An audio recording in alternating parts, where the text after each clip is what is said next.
My daughter-in-law rented out my home without permission and told me to leave for 3 weeks. She thought I would obey until I changed the locks, cut off the money, and revealed the $45,000 truth in front of the whole family. We listed your apartment on Airbnb, so you need to pack enough for 3 weeks and stay at our place, my daughter-in-law Vanessa said. She didn't even look at me as she breezed into my kitchen, swung my refrigerator door wide open, and grabbed the milk. She said it so casually, like she was just letting me know it might rain later. My son Ethan stood right beside her, glued to his smartphone, his thumbs flying across the screen as he typed a message without uttering a single word. Vanessa slammed the milk carton down on the granite counter with a sharp thud. The first guests arrive this Friday. We really need the extra cash for our summer trip to Maui. I just stood there, my fingers gripping my dish towel so tightly my knuckles turned white. A cold, sudden wave of clarity washed over me. There were no tears, no shaking, just the brutal realization that every ounce of my kindness over the last few years had been taken as absolute weakness. Ever since my husband passed away 4 years ago, I had quietly covered the utility bills for their suburban home, picked up my grandkids from daycare 3 times a week, and cooked dinner for them almost every single night. Vanessa reached over, snatched my spare key ring right off the wall hook by the door, and tossed it into her designer handbag. "You're always out gardening or at the grocery store anyway, so a little change of scenery shouldn't bother you," she called out over her shoulder. Ethan cleared his throat, looked up for a split second, and muttered, "Come on, Mom. Don't make this difficult. We're splitting the profit with you." I didn't say a word. I just watched them walk out, the heavy thud of my front door clicking shut behind them. Only one thought echoed in my mind. That was the last boundary you will ever cross. Tomorrow, I was rewriting the rules. The next morning, I was up by 6 o'clock sitting at the kitchen table with a stack of bank statements from the past 12 months.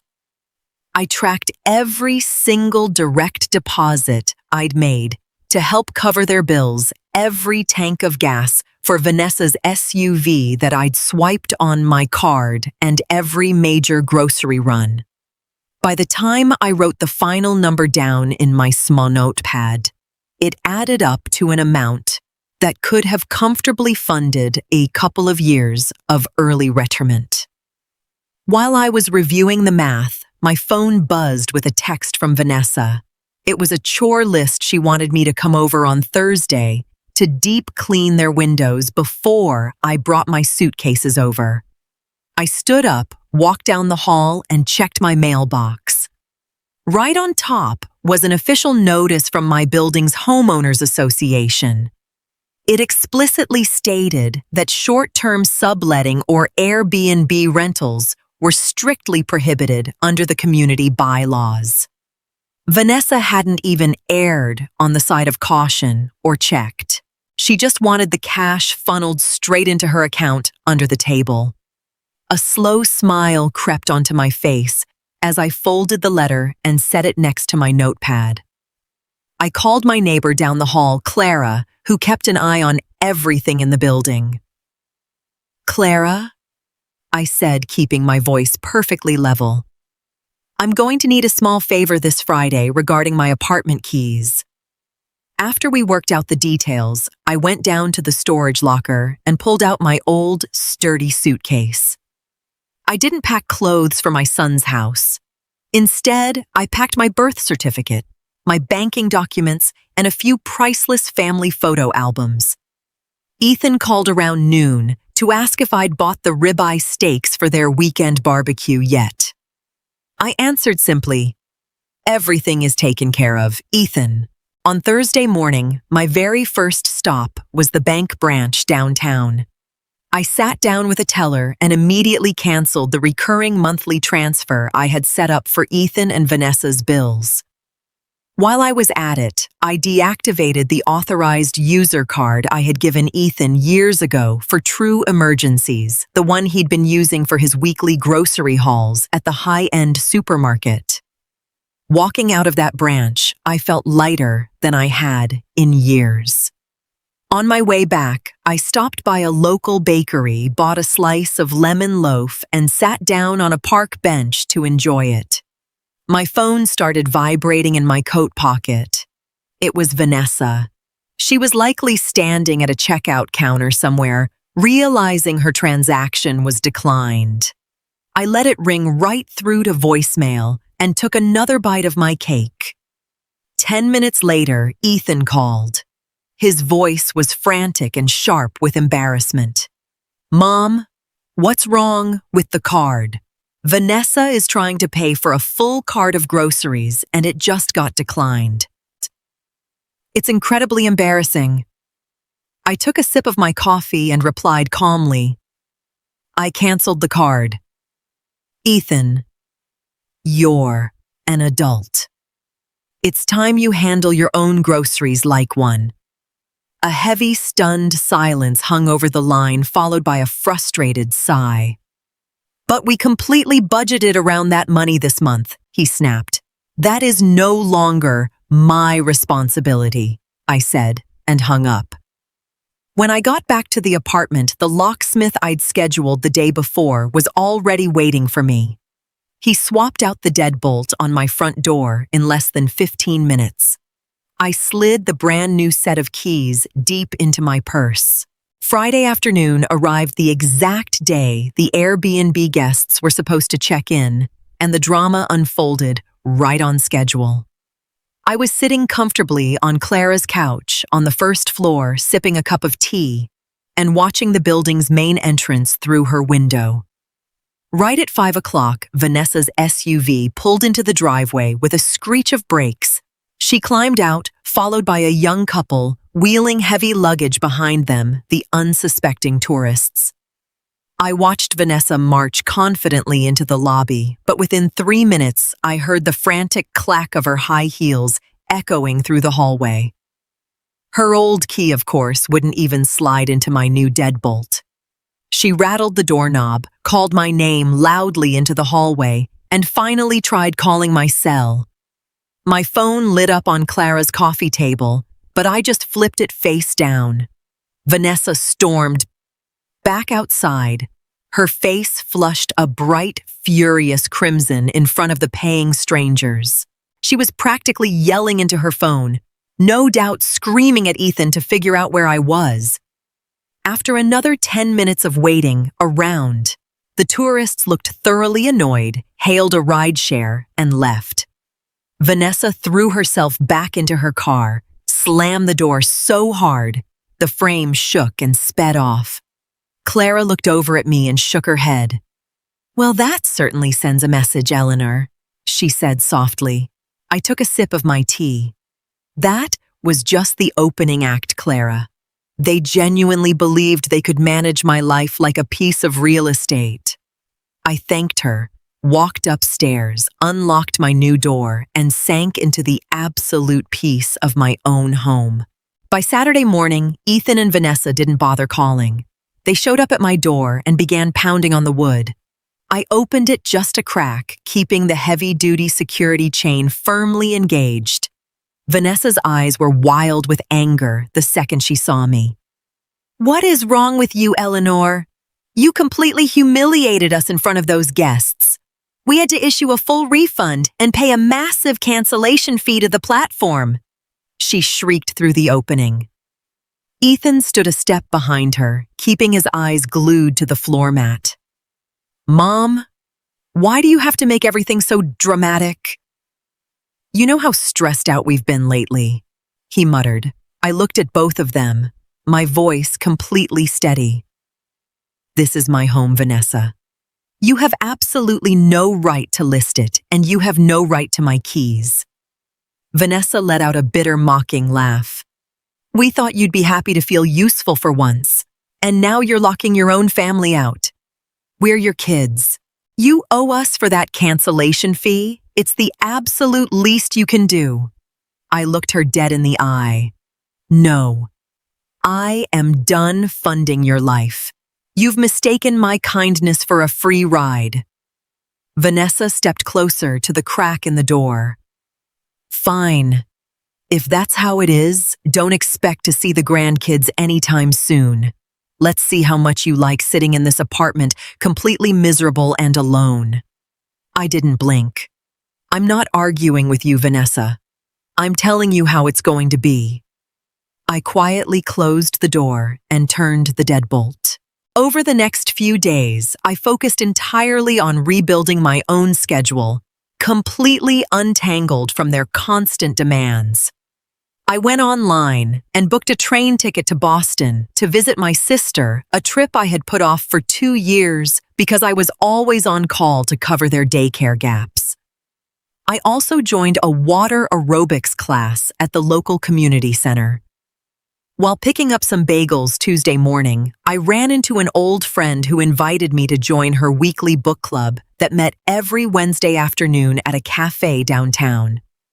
I joined on the spot.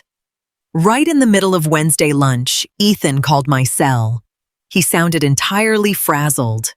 Mom, the daycare just called. Jack has a mild fever and needs to be picked up right away.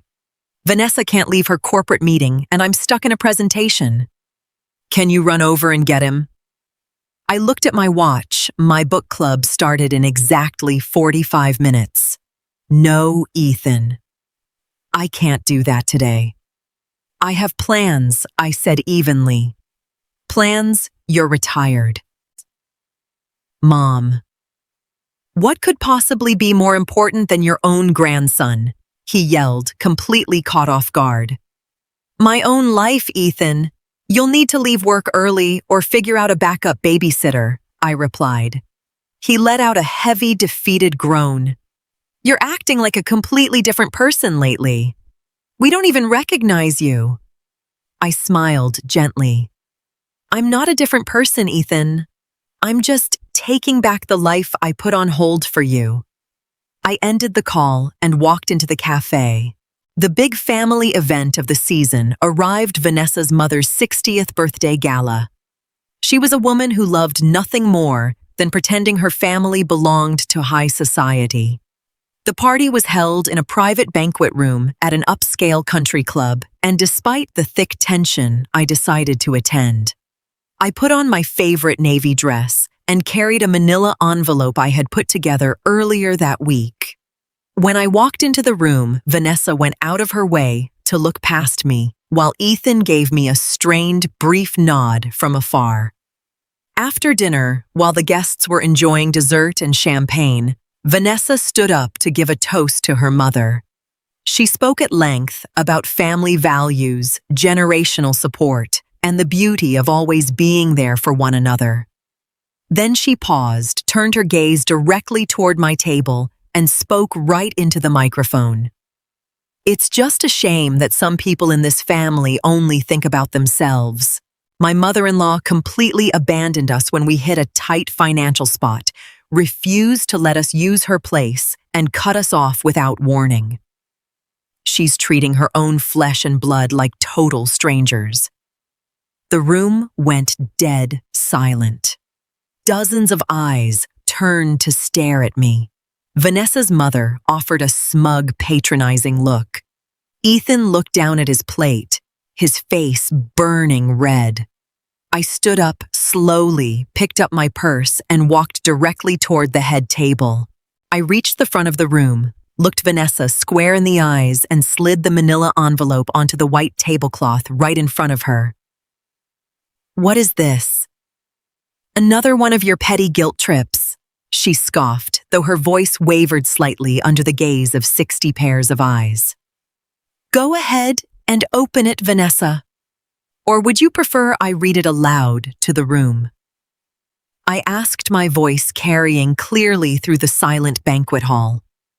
Her hands shook slightly as she pulled out the stapled documents. It was a complete, itemized breakdown of every single financial bailout I had provided over the past 4 years, backed by photocopied bank statements. It showed exactly how I had quietly paid off her credit card debts, covered their property taxes, and kept them afloat, totaling just over $45,000. Right beneath it was the official warning letter from my building's HOA regarding their illegal Airbnb scheme. The color drained from Vanessa's face instantly. She stared at the numbers, her mouth opening and closing without a sound. Her mother leaned over, caught sight of the final balance on the page, and visibly began to tremble. Ethan looked up, staring at me in absolute shock. "Mom, you paid all of that, I thought. I thought that was just Dad's old life insurance money taking care of it automatically," he stammered. "No, Ethan," I said softly. "That was my personal savings. And as of this week, you are officially on your own. The truth is right there on the table." Vanessa tried frantically to shove the papers back into the envelope, but the guests at the surrounding tables had already seen the bold numbers and the bank logos, and the whispers were spreading like wildfire through the room. Their carefully manicured image of wealth and independence vanished in seconds. Ethan scrambled out of his chair and followed me out into the country club's carpeted lobby as I made my exit. "Mom, wait. Please," he pleaded, sounding exactly like a teenager who had been caught red-handed. "We didn't know. We honestly thought you had plenty of extra money and that you wanted to help us." I stopped, turned around, and looked at him with a mix of pity and absolute resolve. "You never asked Ethan. You just took because it made your life easy. And you let your wife treat me like an unpaid servant you could order around and displace whenever it suited her. But how are we supposed to cover the mortgage and the SUV payment next month?" he asked, panic creeping into his eyes. "That is for you and Vanessa to figure out. You both make great salaries. You'll just have to downsize and live within your actual means," I told him. Vanessa came bursting through the double doors into the lobby, tears of pure anger streaming down her face. "You completely ruined our reputation tonight," she hissed. I looked at her one last time, completely unmoved. "You ruined your own reputation the moment you tried to evict me from my own home. Have a wonderful evening." 2 weeks later, I was sitting out on my balcony on a gorgeous Sunday afternoon. A fresh pot of coffee was brewing, a slice of apple pie sat on my plate, and I was halfway through a wonderful new novel. My new deadbolt gave me an incredible sense of security, and my mailbox only contained letters that actually belonged to me. My phone rested on the table nearby. Ethan had sent me a long text the night before his very first real unconditional apology. He asked if we could grab a cup of coffee sometime next week, just the two of us on neutral ground without Vanessa there. I texted him back saying I would think about it, but only after I returned from my trip to Boston. Tomorrow morning, I was boarding a train to see my sister, completely free of any guilt chore lists or daycare schedules. Clara waved up at me from the courtyard downstairs, and I smiled and waved back. Looking out over the neighborhood, I felt an overwhelming sense of peace. I had drawn my line in the sand, not out of malice, but out of self-respect. My life belonged to me again, and I was going to enjoy every single moment of it.